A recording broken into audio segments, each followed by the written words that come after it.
નમસ્કાર દર્શક મિત્રો, ન્યૂઝ ફોર ઇન્ડિયામાં આપણું હાર્દિક સ્વાગત છે। હું છું હેમાલી શાહ।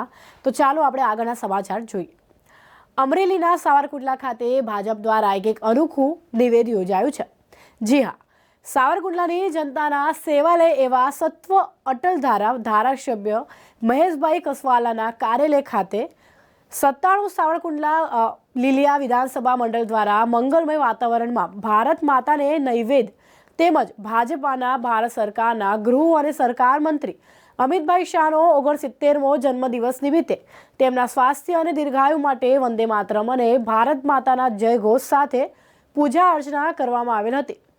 ત્યારબાદ તાલુકા ભાજપ પ્રમુખ જીવનભાઈ વેકરિયા, શહેર ભાજપ પ્રમુખ પ્રવીણભાઈ, જિલ્લા ભાજપ પ્રમુખ ઉપપ્રમુખ શરદભાઈ પંડ્યા તેમજ પ્રમુખ ઉપપ્રમુખ સદસ્ય સંગઠનના આગેવાનો પદાધિકારીઓએ નૈવેદ્યની પ્રસાદી ગ્રહણ કરી હતી।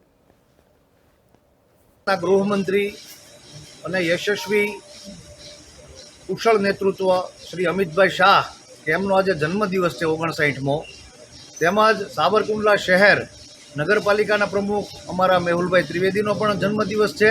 આ નિમિત્તે શહેર ભાજપ અને ખાસ કરીને તાલુકા ભાજપના પ્રમુખ અમારા વડીલ જીવનલાલ વેકરિયાને એક વિચાર આવેલો કે ભારત માતાને નિવેદ અર્પણ કરવા અને માતાજી પાસે આશીર્વાદ માગવાના કે આપણા કેન્દ્ર સરકારના ગૃહમંત્રી છોટે સરદારનું બિરુદ પામેલા એવા અમિતભાઈ શાહ એમને દીર્ઘાયુ મળે, સાથે અમારા નગરપાલિકાના કર્મઠ નગરપાલિકાના પ્રમુખ કે હંમેશા એક સરળતા અને સાદાઈના રૂપમાં જોવા મળે છે, એમનું પણ દીર્ઘાયુ મળે અને શહેરની સ્વચ્છતા, શહેરની સુખાકારી ખૂબ વધે એ માટે શહેર ભારતીય જનતા પાર્ટી, તાલુકા ભાજપ અને વિધાનસભા પરિવારમાં આ મહેશભાઈ ધારાસભ્ય શ્રી અટલધારા ખાતે મહેશભાઈના કાર્યાલય ખાતે એક સરસ મજાનો એક કાર્યક્રમનું આયોજન અમારા બંને શહેર ભાજપ અને તાલુકા ભાજપની ટીમોએ કરેલ અને સૌ કાર્યકર્તાઓએ અમે ઉત્સાહભેર એમાં ભાગ લીધેલ છે।